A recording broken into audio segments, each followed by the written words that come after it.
the original school you went to? I went to the old school in Inglewood, up behind where the new one is. It's an old wooden church.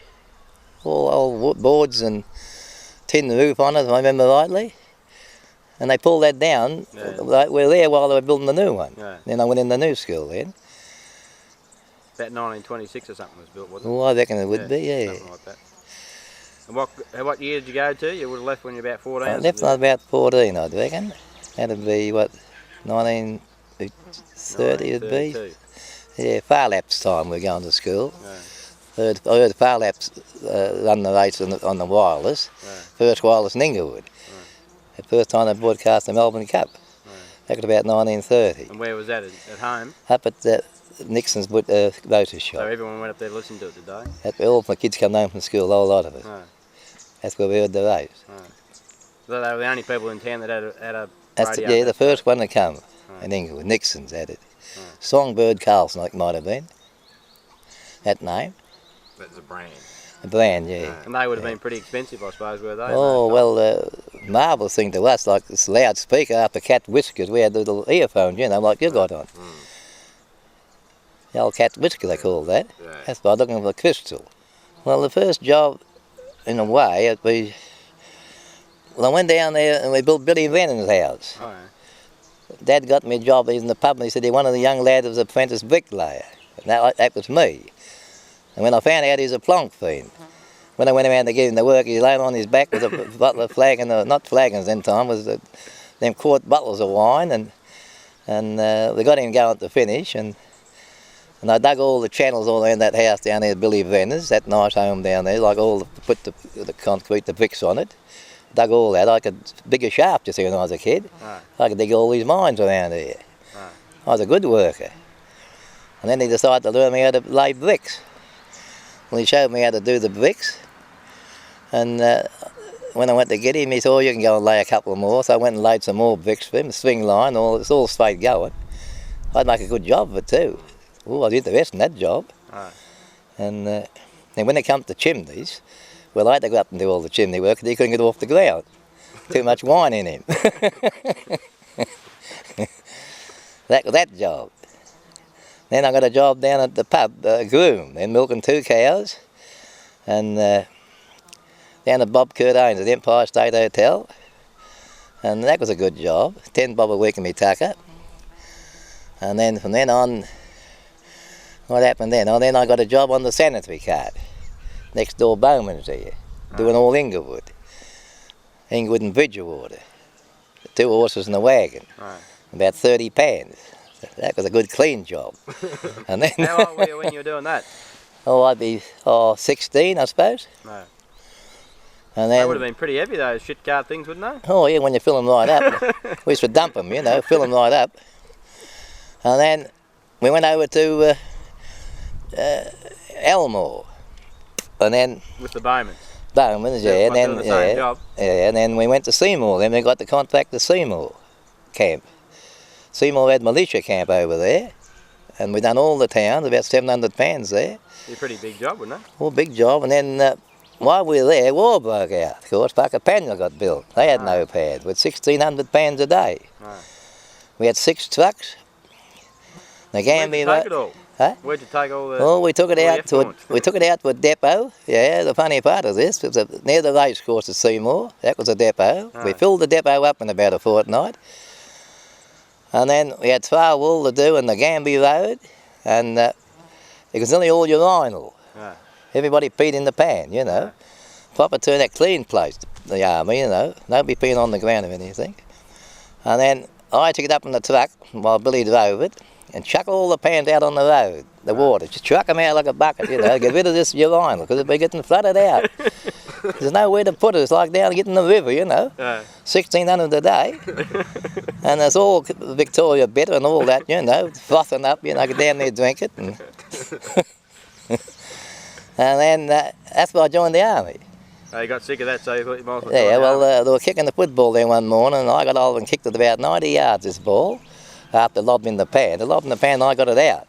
And the man and drop kicked it. And up come the officer, says, come here, you. He said, we can do with a bloke like you for the fatigue job, you know, like the sanitary part in the army. So that's why I joined the army then. Joined the dotted line. You went in as an expert. An expert before you even joined up. So then anyhow we signed our names, and I think it was the next day we had to go down to Royal Park. So I went down to Royal Park and chucked my pair of boots and a shirt and a coat and get on your way. Signed the oath and I'm in the army. I came back to the Bowman's that night to start work. I said, there's no work, we're in the army now. He said, you've got to put a reference in, like a week's notice or something. Right. No more week's notices. That was the end of that story. They wouldn't know here, no, they wouldn't know. No, I don't think I knew for months after I was in the army. Till I come home, I don't think. No, they wouldn't know. No ringing up business. No phone job. That letter you showed us from St Kilda, the football, Yeah. that would have been prior to that. At the end of that year, when we were going down, I used to go down every Tuesday and Thursday from Seymour with Harry Hollingshead, and he'd bring me back They're going for training. for training. He'd go to Carlton. He played with Carlton. He was a Carlton ruckman. And then sometimes he'd drive me down to St Kilda. I was down to St Kilda that time, like down in the Oval, you know, down. Yeah. And then other times I might run down and run back. About 3 miles. Always in good nick, you know. Carting his pants and running around all the time. There's nothing. In fact, I couldn't stand the tram. It was too slow. I'd rather run down. So there. who did you play for St Kilda itself? The actual. No, mostly practice games. The next year we would have been, but we had to join the army. Right. That back at the So career. you played football for Seymour. Seymour, yeah, played Seymour. Best and first for Seymour, and that's where they come up and got me to go down. Well, I had a very short career for football. I don't think I played 50 games of football in my life, I don't think. I'd mostly in the army. Right. See, when I was in Inglewood here, I was too young to play. You had to be 18. When I was only 16, and then the first part of the games I played probably over in Elmore. Right. Then I broke my finger the first game over at Heathcote, and then I played 1 year with Seymour. Well, now that's about the end of the story of it. Royal Park in Melbourne, near the zoo there. And there was 4 of us in the tent, and we had a bloke at a pub. He was with us, Clive something, I can't think of his name at the moment, out at Richmond. And he took us out to meet his mother and father at the pub, and he said, meet this bee bugger, he says. He won't go to bed. He says he wanted me up all bloody night. I used to go to work at 12 o'clock at night. I couldn't sleep with all this cape. And up playing footy in the morning and PT instructors going, you know, and whoa, I was in the prime of my life. I reckon it was a marvellous thing. Showers and getting clean, none of this shitty smell about me, and oh Christ, you know, after carrying pans all your life, you know. Yeah, and then we went up to Benalla. Bonavilla or something, is it? Benalla this time, only rookies yet. We were there for about 3 or 4 months. That was a good camp. And RCs, we used to play out, all the RCs one play, Church of England the other one, and the all RC blokes there, our mob. And we march up to church, and they take 2 out for dinner every Sunday. 2 go to this house, 2 to this house, 2 to this house. There's only about 50 of us there. All invited out for dinner, you know, having the beer up and pianos playing and all this sort of thing. It was the good best camp we were in, you see. Then we went to Bungilla then. That was when we joined, that was the 29th Battalion.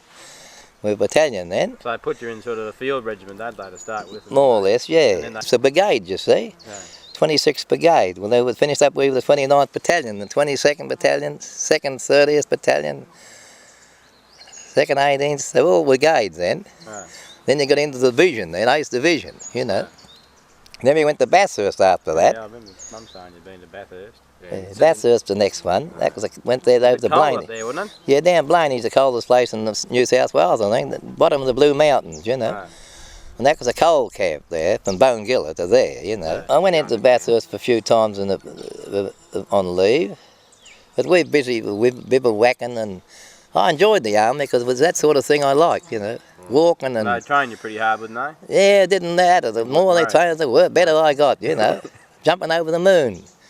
I'd be marching all night and playing football in the afternoon. Other blokes all dressed up and playing as the RAP. And they went to the doctor all the time I was in the army. Did they do much night training? Yeah, all nights. A lot of night training. Oh, yeah. Or we'd lose the office for dead, leave the office for dead, I used to. Right. I used to fact and show him, don't get lost out there, mate. I said, I'll pick you up. He's fighting in the dark. What company were you in? B company? A company. Oh, that book's wrong then. Yeah. The book's got you being as B. Yeah, they got the wrong company in the book. Yeah. They got B company, haven't they, or something? Yeah. Yeah, I'm A company, original A company. And who was the captain of that company? Summers, Captain Summers. Right. Mark Calvert was my officer. He come from Tasmania, place called And Brighton. The lieutenant colonel was who? Robinson. Colonel Robinson. I met his brother down there. I had a good yarn to his brother. He's like his brother too, Right. Bobby. Yeah. I represent my battalion in athletics, you know. Like I won the hop, step and jump out of about thousands of blokes. I won the hop, step and jump. Second in the long jump. I won the shot put. I was very strong in that arm for carting pans all my life, you know. That arm was very powerful. And in every game the battalion had, I was in it. Right. Didn't matter damn what it was. Tug of war, anything at all. I represented every part of it. Was that at Bathurst? They had the... Bathurst, that all went, yeah, Bathurst. Mostly at Bathurst. And then we got in amongst the battalions, yeah, other mob. New South Wales come into it. And, thousands, we're up against thousands then, but we're all good playing, you know. And then I played in the battalion football team, but there was nobody to play. Like you're playing against, Yeah, 'cause when you know what I mean? They're all rugby players and we were Victorian rule. So we're playing ourselves. Play amongst ourselves then. The only dinky die game was the game of basketball, because both played the same game. Right. That was a girls' game. We had a march in Melbourne before we went overseas. We had the final leave and we came back and marched all through Melbourne, stopped at Botanical Gardens. There'll be about 3,000 or 4,000 of us.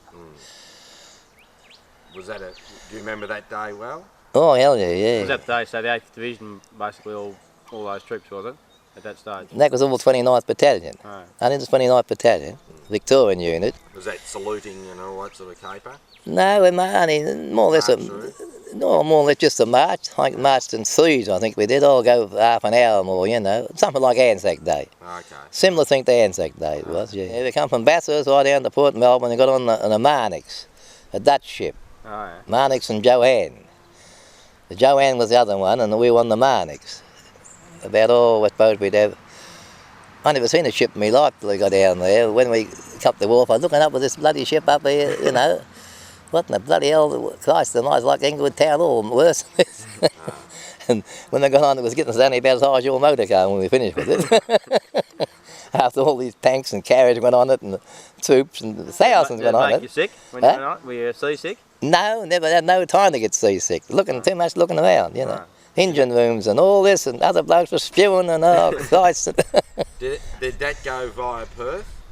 Yeah, went to Perth, yeah. Did you get off at Fremantle? I got off at Fremantle. I had about an hour or something. We had to be all back at a certain time Yeah. on this boat because I could leave sailing in the morning or something. And I went out and see my auntie. Auntie Kat's given me the address out at Fremantle, some street there. And I went around and I got a taxi or something. And she was in bed, cook or something. And she didn't know who the hell I was. I think she think I went to rob the place. And she wasn't interested in it. And that's all I can remember. That was all about that part of it. Right. She hardly knew me. I said, you know, my father, Mick, your brother or something. And, you know, they had no marbles, put it that way. I enjoyed that trip. They had a gun behind the back of that boat, like about an 18-inch or 16-inch gun. And I had to get on the back of it. There was a seat there, something like an AK gun. I had to get on this thing, and there's the highest part of the boat up and down like this. I had to reckon the marvellous turn out, you know. Yeah. And everybody else is spewing. I reckon there's no spewing in me at all. Was that, I was a sailor already. I got on the boat, like a sailor, born sailor. So that was the ship you went on to Singapore, Malaya, yeah, Right. up to Singapore. So there's already some Australians there, wasn't there? When you Yeah, got there was there? 18th and 19th Battalion was over there, over in a place called Mersing. Yeah, they were there before us. Well, I was there about 6 months before the war. Right. But when you And- got there, they weren't actually at war with the Japs, were they? No, they didn't have been bombed. No, there weren't no war. Was everyone, were you happy to go there, or? No, we thought we were going to the Middle East. Yeah. I think we were surprised to stop there. And I think our war, it wasn't built for jungle fighting. We never had 303s are no good for jungle fighting. You fire about 2 mile away, you know, and you only fire from here to there, you know, only one little Shanghai. See, it was long stuff. They had proper equipment, the Japs. And we never come good till we got them bloody Ven gun, what them gun, what them called? Owen gun. Owen guns, that's what made the Australians. Right. Small ammunition and everything. And it was down at Katong was where we first went there, and it was a big school. That's when we first got there. We were there for about 2 or 3 months. And then we moved up to Sagama to another big camp. I think it was Indians been in it before. Right. It was all thatching on the roofs and, you know, all Right. jungle sort of houses, you know, camps, you know. And what would your day consist of during that period? Would you be still training or? Yeah, still all with we used to jam up on top of the jungle, these peppercorn trees. You couldn't walk on the ground. We got there and cut a track with planks, you know. And you couldn't walk on the ground. You're walking up on top of the jungle with the compass bearing. We might have to go up, say, out to King Gow from here, on top of the jungle, on top of no roads, no nothing, you know. Right. But that was no good. You couldn't do any fighting. It was up top, you know. And you couldn't fall down. Something like Tarzan. You see Tarzan pictures. I used to get on these big stalks and swing and, I don't know, my chest was sticking out that far and nearly knock everything over. I used to play basketball. That's why I said I learned to play this basketball. We used to play with Chinese girls. They were good players too. Right. And that's why I had these 2 girls. I used to go with one girl. She was a nice girl too. They all spoke good English, you know, educated girls. Right. You know. And the mother had a den.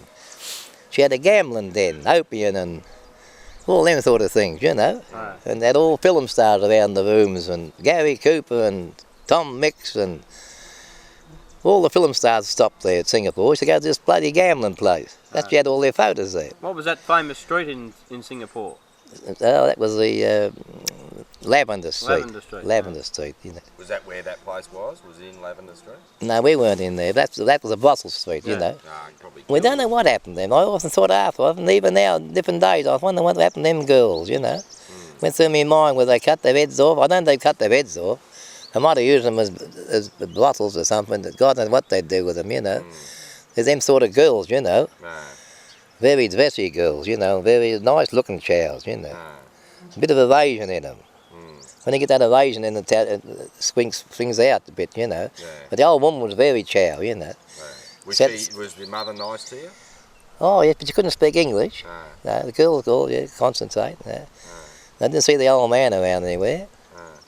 I don't know what sort of bloke he'd be. He might have been a rickshaw puller. So how long were you in that place? Oh, well, let's see. I'd say about 6 months from when we got there, the war started. Okay. So I was supposed to be up there a couple of months. Ah. I won a rickshaw race one time. We had 6 We took the old chow. We'll give him a couple of bob, I think. Anyhow, I won this race up this Bukit-Timah Road. It was a big wide road, Bukit-Timah. You go there, all a hell of a ride. It's like these big freeways in Melbourne, you know. All the traffic out of Singapore. Well, I reckon I rode this rickshaw from here to that front gate without touching the ground. Right. Like balancing on the shafts. Right. Beautiful to ride and drive, you know. Like a gig they are. You've seen them, haven't you? Yeah. Yeah, I won that race. It sounded like you had a bit of fun there anyway. Oh, Christ, yeah, we're full of life. Ah, I was in my prime. Well, then, Mew, that's where the big battle was. We went, our battalion and our company, A company went to a place called Muir. Yeah. That's where all the Japs were. So Well, the Japs- yeah, the Indians were there, Indians and Gurkhas, and they were all there before us. Yeah.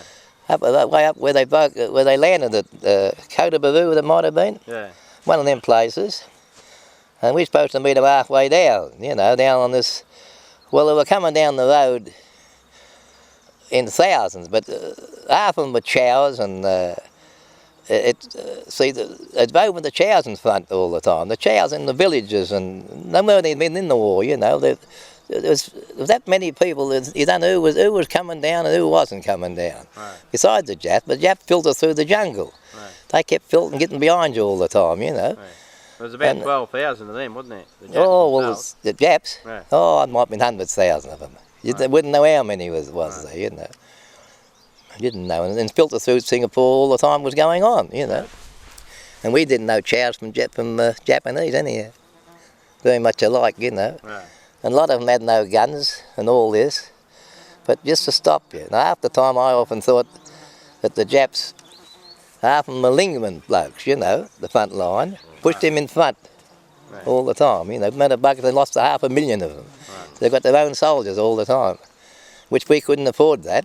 And Moora Road, was that the first time the 2nd 29th was actually in action, was it? That's the first time I was one of the first to win. I was about the second bloke to get wounded, I'd say. And that was a Ven gun carrier. There's no road, you see. You're in the jungle. There's nowhere to move. You can't. Ven gun carriers are no good. You can't move, and it's like opening this bit of rubbish in there. How can you move? You can't do nothing. And they must have knocked the track off one of them, and another one come in to tow it away. And I went over there to unhook this bloody thing to take it out of the bloody road because there's an ambulance behind it, and it was a roadblock, more or less. See, they got a tank and blew the tracks off it. And I can hook it on and so they could tow it out of the road so they can get about. You couldn't move, you got no idea what it's like, you know. And that's why I got shot on the way back. They cut across, it should have gone out there at all. It wasn't my job to go out there anyhow.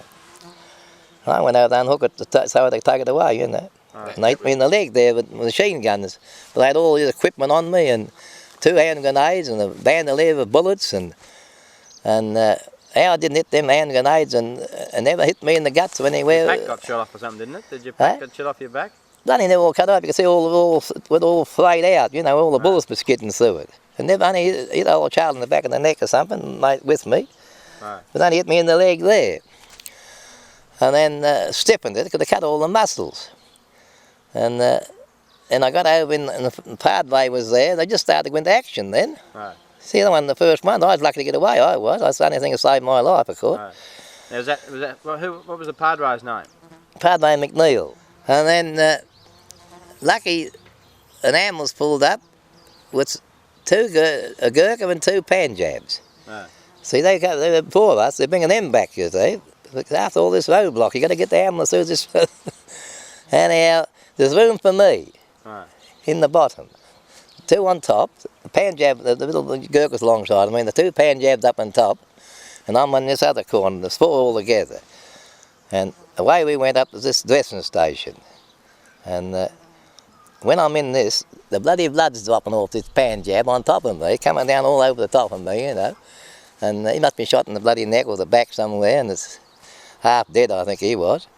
And we pulled up at this dressing station, and they said, what are you doing here? I said, I don't know, the ambulance bloke brought us here.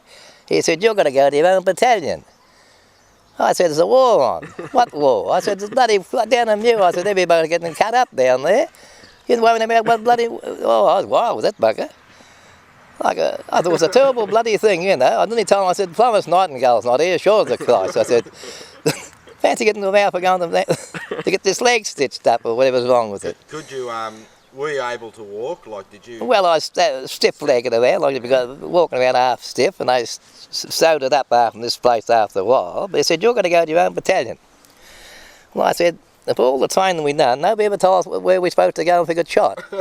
Like, we never learned them things. No. They're supposed to know all this, I thought. So I was there, and they come and took me up to the 13th AGH. And it was only me and another bloke, there's 3 of us in there. Right. A great big hospital, there's only 3 of us. See, we were the first buggers to get shot and wounded. That was a public hospital, was it? Eh? It was a public hospital, that was. That's the big one, the 13th HBH, that was the big hospital. And whereabouts was that? Well, I think it'd be in Johor, I'd say, in about that area somewhere. Not in Singapore. Okay. And then I was there for about 3 or 4 days in this place, and they took all the stitches out and re-stitched it and done it up in case Dan Green got into something. I went down to my own dressing station, my own 29th proper dressing station. That was down where we first lobbed off the boat into this school. Right. That's where the hospital was, our hospital. And while I was in that, they blew all the bloody roof off the top of me, and I had bloody 3-ply or masonite or whatever the hell was all hanging on top of me bed there. Mostly that other stuff on the walls, what do you call it, cement sheet at that time. And they gutted what they call, the name of them bombs, daisy cutters. Right. Cut all the top of the roof off. Now, then they got killed in the hospital while I was there, and I thought, oh, I'm off out of this. And they come up and said, anybody walking patients want to go back up to the front line? I thought, I think they're bloody better off up in the front line as getting bloody well bombed. And I could limping around the way I went. They give me a gun the way I went. I got a ride into Singapore, and then from Singapore up into Johor Bahru, and I'm up there asking people, where's the 29th Battalion? Nobody seemed to know anything.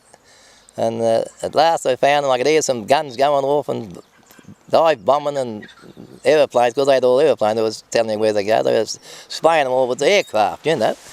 We never had no aeroplanes, you know. You got no idea what a bug of a war it was. So And you were on your own when you were looking for the looking for my own, yeah, find my How own long was that battalion. before the actual fall of Singapore? There's only 2 days, and 2 days after that, the war, the Singapore fell apparently after that. We didn't know for about a couple of days it fell. So you were still fighting, were you, at that stage? They were at that mob, yeah, they all found them though. A few Japs, I fired a couple of shots about 100 mile away or something. The jungle's getting buggered then, they're getting down towards Johor Bahru, you know. Yeah. And Singapore's already fell then. Singapore fell. So the second 29th was still all together though when Singapore fell, wasn't it? Oh, I think they're all scattered all over the place, you know. I never seen anybody since then. I never seen anybody out, that's the trouble. We marched out to Changi, they got us all together, some of us, and we walked, I suppose about 200, 300 of us walked out to Changi barracks. And then, of course, the stragglers were coming, and the stragglers and nothing more stragglers, and more, you know, more and more, and half of them I think died in the bloody jungle, half of them, I think. Half of them wouldn't know what's going on, you know. What did you think of surrendering? What was the No, we didn't know what. The blokes want to surrender or not? Oh, I don't know, I think everybody seemed to have bloody enough of it, I think. Half of them dive bombed and bloody well sprayed with bullets, and the plane done all the damage, you know, they sprayed us with. Up there, you see, that's where you want to be, up there where you can see. You can't do nothing on the ground. The jungle is. And you could see where the enemy could tell where we were, because they was dive bombing us and all that, you know. Right. And that's when we were up at Changi. I was only there about a week, and I got that job out into Singapore. Right. That's the start of the POW job. So when you arrived at Changi, and what did you think of Changi? Well, there was thousands there, of course, but big buildings there. There's 6 stories high, I think there might have been. There might have been a dozen of these big buildings, big as a town hall, I suppose, and about, I suppose it'd be 3 or 4 stories high, I forget now. And we all lived in them, bottom floor, top thing, you know, and a lot on the top of the stories, like a big aircraft carrier. Yeah, that was, no tucker, you get to the starting point then, you know. That's why I was glad to get into Singapore. So they asked for volunteers? Volunteers, oh well, no ask, they just cut you off, just line it up. There's no Japs took over then, no buggers out saying I want to go, you don't want to go. You just cut you off, you know. There was 150 of you that went to Singapore, yeah. And we what done did all. you do in Singapore? Yeah. And that's where we, in the NAFA there, that's why I give the Jap the bloody, what do you call them again? The damn laxettes. Yeah. So I put the sardines in under my hat, the tins of sardines, little sardines, and they couldn't read English, and I give him the bottles, and he wanted, they stacked everything with what they wanted, and what's no good, throw away, you know, because after all the chow done all the looting, there was not much left, you know. Yeah. Somebody found a bottle of whiskey or something there or something, but that was all right the first 6 months. Like they were winning the war, and they let you have a bit of a feed or something, you know. It wasn't too bad then. Right. So what, you were working during the day in the bombed out Singapore? Cleaning up after dead bodies and all that, you know, laying around after all the bombing raids, and cleaning up all the buildings and bricks laying about here. Not much bricks, all chow turn out, you know. They bombed all the chow areas, you know. Right. And that went on for about 6 months. And then went over to Blackamatty then. That's when the work started. Then I was on Maru boats all the time, all Marus, barges. Loading ammo and stuff with it. ammo and bombers and 50-pounders, kilos, 1,000 kilos. Right. And stacking it all in. We dug out with the dig outs and put all this in, dug half the mount out and stack it all in there. And this went on for 3.5 years all this on top. How long was your work day? Oh, well, for boats, well, some nights you might go 2 or 3 days sometimes without getting a spell. You might just come home and go away again, you know. Never had time to lay down. And loading, and then we had chows working with us, and You'd get a spell, I suppose, if there was no boats there. no, loading all these barges up. Never finished. Oh, Christ, no, never finished, no. Never, no end, you know. Didn't know what day it was. So mainly Australians there, though, like you're saying, the Queensland blokes and you. Well, we used to give them a hand, but mostly Chinese and Malayans, they all are working on these boats. They want it done in 5 minutes, you know. Right. No such thing as at speedo all the time, you know. Right. And now and again we might be loading pineapple or something up and smash a 30 box up, drop it or something, and I used to punch a hole in it and suck all the juice out and put the tin upside down in it, you know, so you can get your bloody head cut off if you got caught all this game. You run a hell of a bloody risk, you know. Who were the Japanese in charge of that? Were they Japanese? Yeah, all Japs, yeah, carrying the sword around with them all the time in the scabbard. And they give you Koreans there? Huh? Was there Koreans as well or not? Oh, they were there on the guards on the gates, on the wharf. They're all on gates and guards and that. You know, they're the worst of lot. You couldn't filter nothing. Right. What about the Australian officers? Did they work? No, they never done much work. They didn't. There, was there? Some of them do a bit of work, but Japs might make them work. Some mightn't let them work, you know. So the few Victorian blokes, were they second 29th blokes, or were you basically the only one there from the second 29th? I think, well, the bloke up that was 1, 2, I think it was 3 from the 29th Battalion. That's about all we knew. Right. The rest all New South Wales. Tent? What'd you sleep in? No, we went to this big school. We weren't bad off. We had showers and everything there. We were better off than a lot of them that way. We had showers and we laid on the floor. But that sort of place you lay anywhere, you know. There's no beds or anything. I can remember just laying on the sort of a mats. Pretty hot there, wouldn't it? Was it hot or fairly hot? It's tropical weather, Tropical, you know. humid sort of Something like Queensland, I suppose. Tropical weather. Did you play footy or cricket or do anything? No, never seen no sport. Well, only one day there was had a holiday or something. We never had a holiday. They were playing baseball. Of course, baseball's their game, you know. Right. And there's only a little oval there, and we had guards on the gate, and one bloke threw the ball, and I caught it. Cricket, you see. Oh, geez, they all looked up, and I heard them all mumbling and yarning to their fucking self, you know. I don't know what they were saying, but when I caught this fucking ball, they got gloves on, you know. Yeah. I caught it and threw this fucking ball away, and I never heard no more about it. I thought they were going to kill me on the fucking spot or put me in the fucking game or...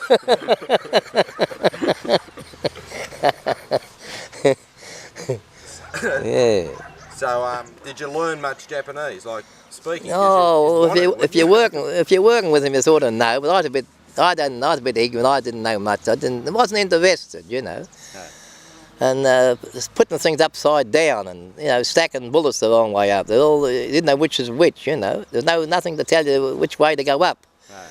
It's like a dozen of beer in a carton with no name on it. You wouldn't know whether it's upside down or where you're putting them. They wouldn't have fed you very much either, would they? No taco at all. Something cool, you know. I used to have bibs there. I used to play a tune. So I used to sing a tunes one down there, rubbing my guts down there, bloody like a rungs on a bloody banjo. You know. They'd just give you a bit of rice, and that was about it, wouldn't it? That's all, yeah.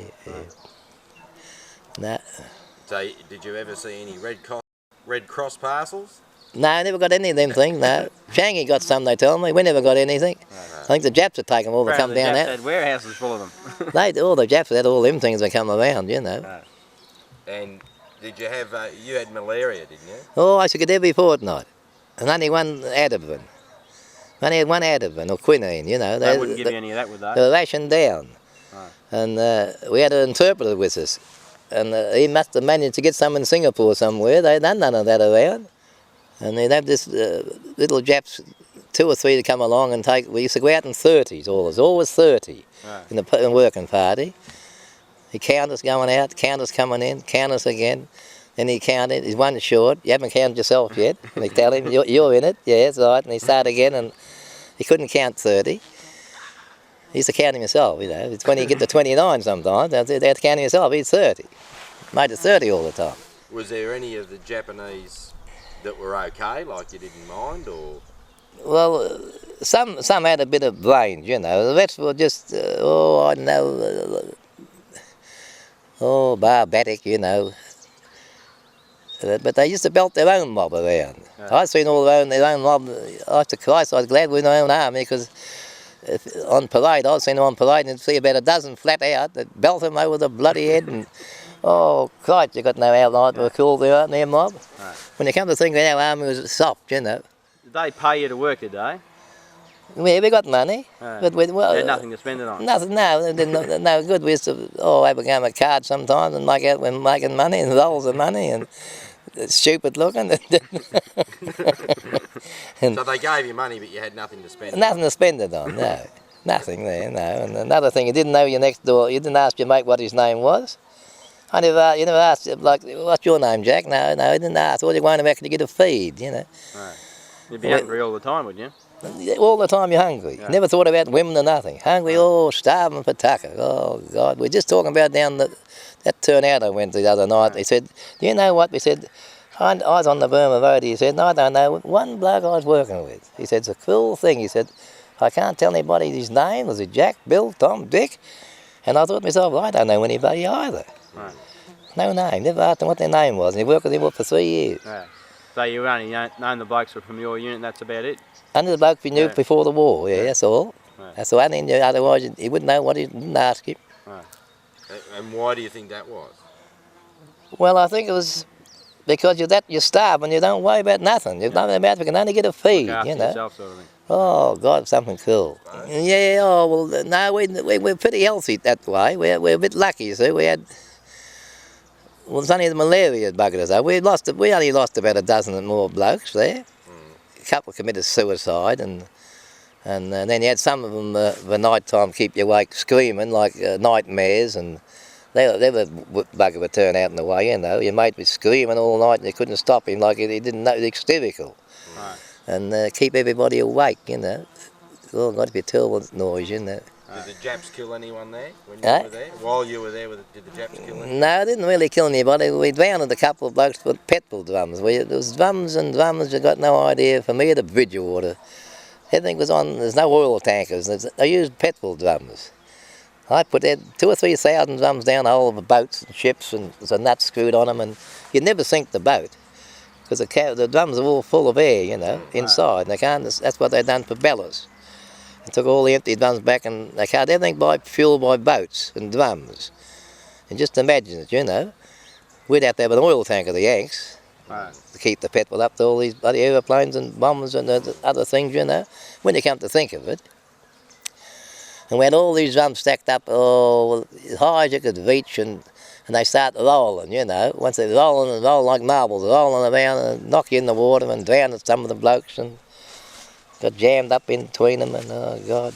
They wouldn't have much work safety ethic. No, there was no nothing. It was just bullocking and screaming. Speedo from day to 3 years, all we got was Speedo, Tuxan Presento. That means plenty of Beltons.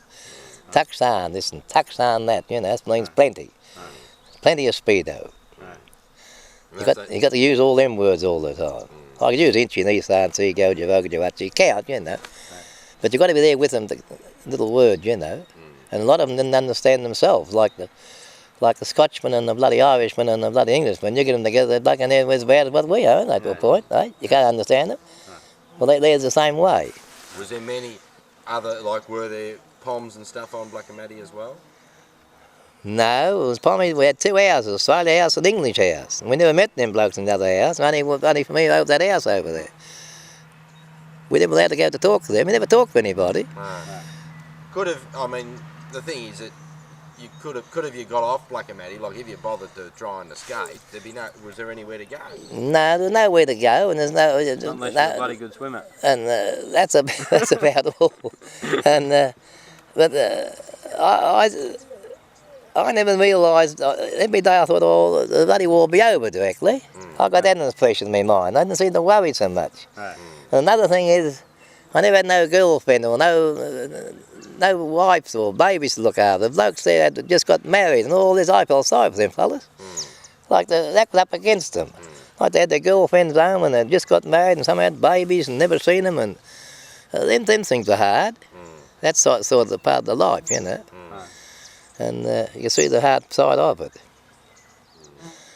And I suppose the worst part of it was when they finished the war, they come home, everybody started to howl. They didn't want to go home. They couldn't go home in the state like they're in, you know. There was no cheering and happy and no singing, no nothing. They all stood and looked at one another and didn't know what to make of it, you know. How did you find out the war was over? The Japs say anything or not? somebody knew after a while, and somebody said an atomic bomb fell. I said, what sort of a bomb, atomic bomb? Oh, they said it's made out of an atom.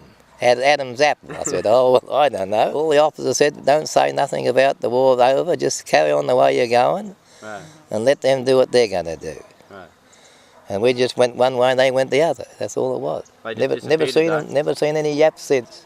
Right. So what? Like was that just one day? It just happened. They That's just, the last day of when we stopped there for 2 days, I think, in the camp, and we had an extra bit of lights. We cleaned all the lights up. I think that's all I can and remember. the Japs just walked away. They walked away and we walked our way. Right. Nobody said nothing. We expecting to get shot, you know. Right. That's what we were a bit careful of. They thought they might have lined us up and shot us all with a machine gun, you know. Right. When you got out of there, where'd you go? Oh, well, they marched me, of course, we've been not far off the wharfs there, and the hospital ship was in. What's the name of that hospital ship again? Menunda. That's the one that got bombed at Darwin. Right. And that's the ship I come home on. Not as home, I didn't come as far as Lavillon with that ship. I got in, well, first of all, they want to know where we come from.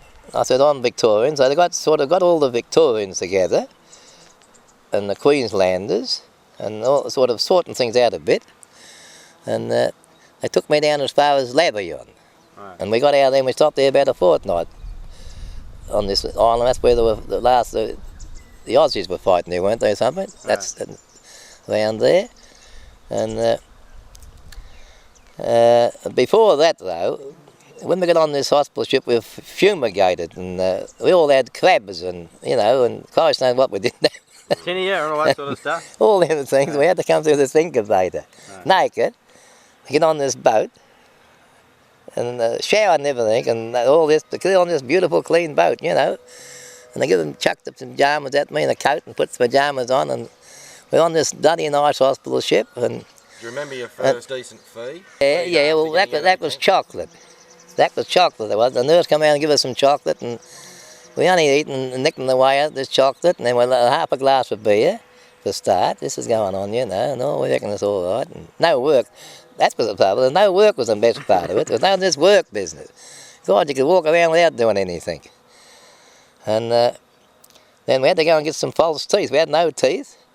And Did you have teeth before you went to the war? yeah, I had teeth. Yeah, I dropped them or smashed them or something. It's only the top. The bottom, I had a couple on the bottom here. Right. And I had to go to the dentist. And it was all sitting in there waiting our turn. And the nurse came in and gave me some chocolate. See, I'm all mad on this chocolate. Oh, God, it was beautiful. And I got a mouthful of chocolate, and the bloke, the dentist bloke, come up, Mr. Watts, J.L. Watts, sit in the chair, and we opened my mouth up, and it's full of bloody chocolate. He said, for God's sake, man, what are you doing? He said, this is a dentist shop. This is, for God's sake, next man, please. So I went over there, I couldn't get rid of all this chocolate out of my mouth, you know, and he wants to take the impression. And I got a mouthful of all this bloody, oh, crikey, I don't know. That was the funniest part, I think, on the trip, I think. That was that. It would have been good to get in a nice bed and. Oh, God almighty, yeah. And how many people would have been on that ship coming home? Oh, it'd be pretty well, well, it wasn't loaded up. They had to go, I think they were going over to Borneo. Like, they dumped us at Labrador. Oh, that'd be, that's a fair way from Singapore. Yeah. Coming so you down. didn't see any of the blokes from Changi, in other words. It was just your mob. Only a few of us, not only other mob was there from Changi or some other place. We didn't know anybody much. We still don't know anybody. Right. Hardly bloody recognise them anyway. No, you didn't know anybody at all, and you didn't know your own mates. You didn't know my mates were all shot. There's none of mine. I don't know the reinforcement. I didn't know any of them. Right. It's only our own mob before the war. Even after now, the reunion, I don't know anybody. I don't know half them blokes in that photo. There's only about 4 blokes I know. Where did you find to get back into Australia? Queensland somewhere, I suppose. Yeah, well, I've been up the river, Brisbane River. Right. That's where Archie met me on the river, up the Brisbane River. Young Johns was there, I think. Oh, a couple of Inglewood blokes were there, for Inglewood mob. Yeah, 2 or 3. They're the only blokes we met first. Jack would have thought you looked like bloody death. Yeah, he wouldn't know who I was. I wasn't very heavy then, but I put on a couple of stone. See, it took us a month or more to get home, I suppose, to Brisbane. Be a month from when we left, I think. And the month they put on a bloody stone a week, wouldn't it? Right. Like a bit of no work. If we hadn't worked, I think we might have been a bit fatter, you know, but the work was killing us. Even if we had good tuck, I think that work would have kept us down to about level weight, you know. Right. Working hard like that, you know, carrying bombers all day and shells, and we never got fat even if we had the best of tucker. And then we came back to Bondi Beach in Sydney, and froze to death down there.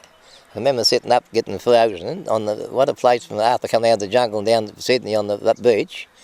And then we came back into Melbourne then, and by train down to Melbourne. And who was with you then? Just Huh? were you on your own then, or with your other? No, we had quite a few from there.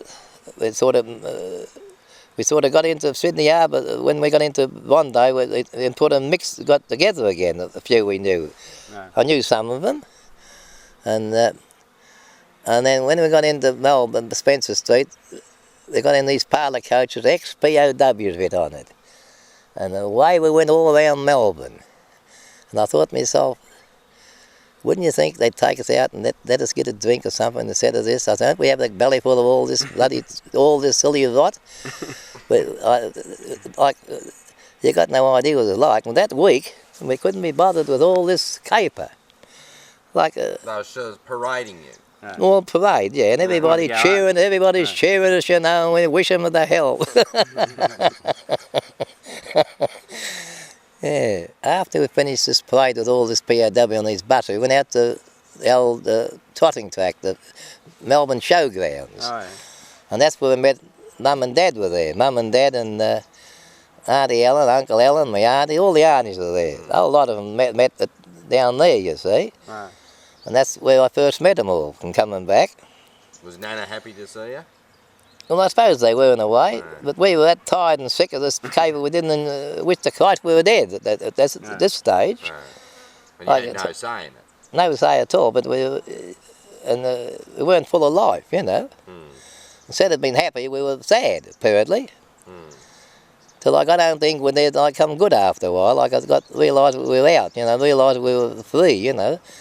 I didn't know where we was, you know. I didn't like nothing, didn't like much beer, or didn't want nothing, couldn't eat much tucker, and for start, and then I got into the tucker after a while. We went to Darley Camp, no, not Darley, yeah, Darley Camp. We got a rehabilitation, and we had a week off or something, and I come home here, and Mum thought the war was over. Like, she didn't understand.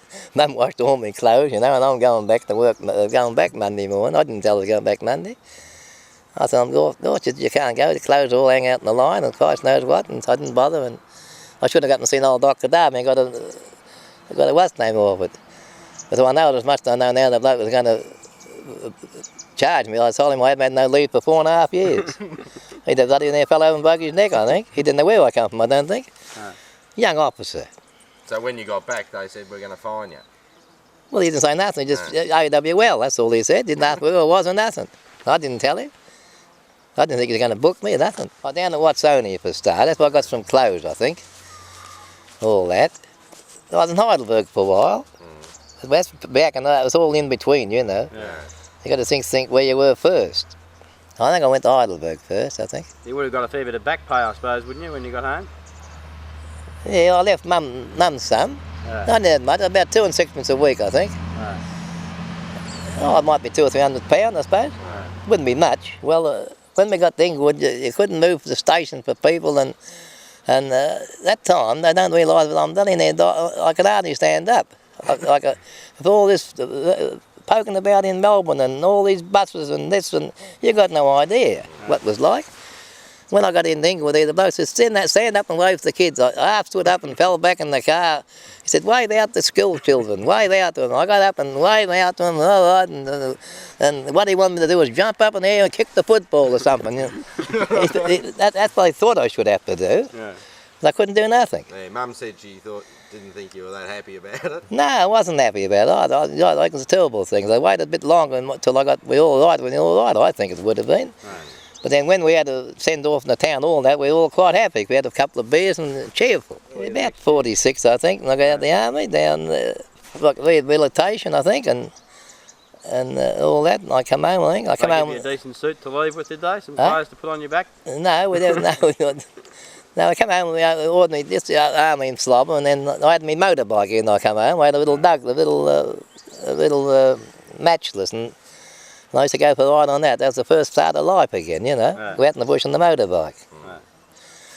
That was the start of it. It took you a while to get accustomed to being home. Oh, hell yeah, it took you a while. And I couldn't play, I wanted me to play football, and I couldn't run, couldn't kick. And you know, I was a beautiful kick one time. I couldn't mark the ball, I couldn't kick it. No practice for 4 years or 5 years. And I never seen a football. For 5 years, I was 26 years age. When I was 26, it might have been. 27 to start playing footy again. And I played, I'm no good at all the first year. The next year we won the premiership. I wasn't too bad the next year, you know. Right. But the next year I drank too much beer, so the beer stopped. There's no practice. But I So wasn't. you played in the premiership side in 1946, didn't you? I think it was 46, yeah. And you didn't play much football again after No, that? I never played after 20. I was 28. I went to Seymour down to Warrigal, I think. I never played any more footy. But I never played much football at all for my career, you know. Right. You have any girlfriends when you came back after the war? No, I had my eye on one or two down there, but no good. The beer done buggered the job up. No. I thought you were too much of a... Yeah, the beer. No. I went down to Bridgewater Flour Mill on the Packers for a couple of months. And I didn't like that much, like locked up inside and flour and all that sort of cable, and I joined the railways. No, I joined the SVC. That was my best job. I started on the SVC and put up all these posts around here and tie ropes, digging shafts to put the tie ropes up. And I liked that job. And I went to get out one dinner time and I fell back and jammed me bloody knee and buggered my knee up. And I never played, I gave the job away after that. Right. What for, I don't know. That's the job I should have stopped at. You went to the end of the... joined the railways in about 1951 or something, was it? 1950, 51 or something like that? I think it was, yeah, joined the railways. All on, that was another hard job, all relaying, all heavy work, sleepers and rails and God knows what. You were how far up? Did you go into state with that job, or was it all in Victoria? No, all in Victoria. You would have gone up as far as Mildura? No, well, no, we went up on the Mildura line up as far as Sonana the other way, but then I went mostly down Gippsland. We'd built electrification from Dandenong to Trelgan. Right. We electrified that track, Right. from carting briquettes to Melbourne. Right. Of course, then they cut all the briquettes out and they made factories in Melbourne and made their own electricity in Melbourne. So they done it that way, you know, and they pulled it all down, they told me. Where'd you normally stay in hotels and things, did you? When you No, we had stopped on the carriages, railway carriages. Oh, yeah, you camped in Bort one time, I remember that. Camped and bought up there. We had sometimes we had bug huts, and I had my own carriage on the railways. An own carriage. I fixed it up myself.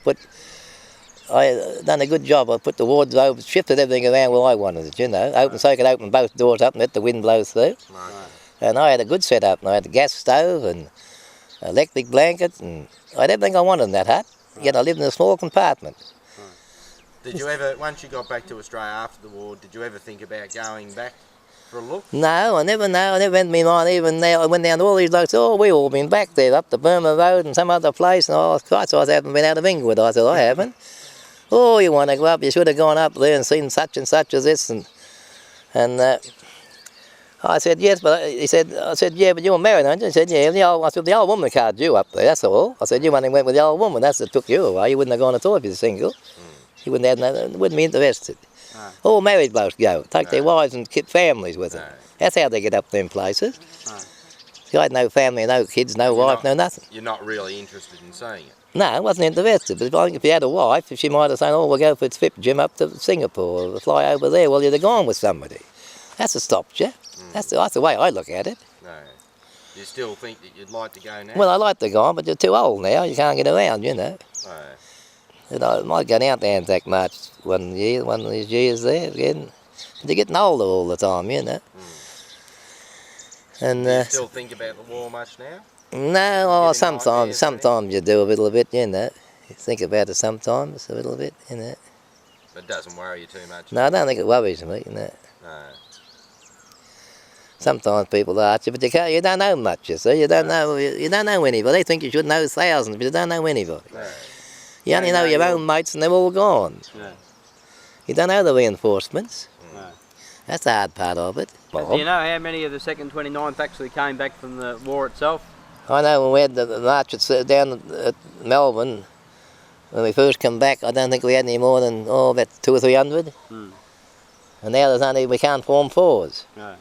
Looking back at it, if you had your life over, would you go to war again?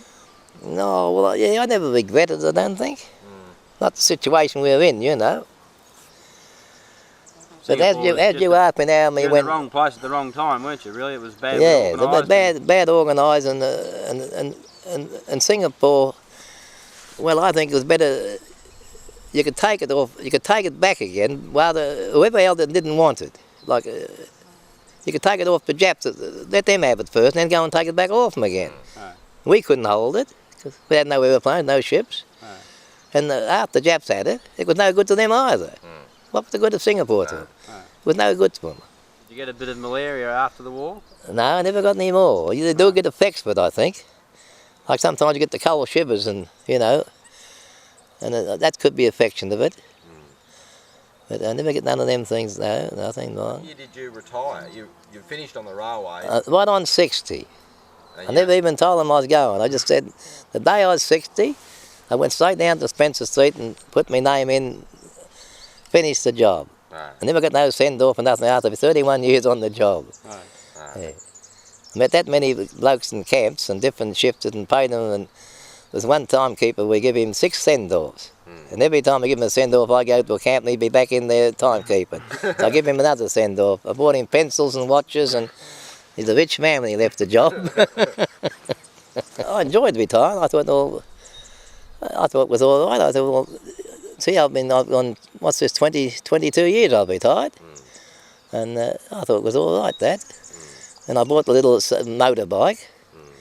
And I went down, what did I do? I went down to get, that's right, I bought that bike and I went down to get my licence. And I passed all the exams in the police station, you know, on the, you know, it takes away what you do, what part of the car you're going to pass, or on the right-hand side, or all this. That was all right, so he gives me my licence. He said, put it away and carry it always with you, this licence, you know. Right. So I put it in the saddlebag of my bike, amongst the spanners and that, this licence, so the bike was always on the bike. This went on for about 6 or 7 years, 8 years this went on. And finally, I come to the conclusion I never had a licence for motorbike, I had a licence for motor car. After all that. So I decided to chuck the bike away, give it to Bonza and go and get a truck. And use the licence for the motor truck. That's the way it went. So the licence has got a car licence on it though? It's got other than a motorcycle bit on it. I need a car licence other than no motorcycle. And I'm driving the motorbike around for 8 years with no licence. Yeah, well, it's pretty good that all of you, Yeah. all the Wattses are Still going, isn't it, to a point? either in port or... That's right, wherever we may be. No.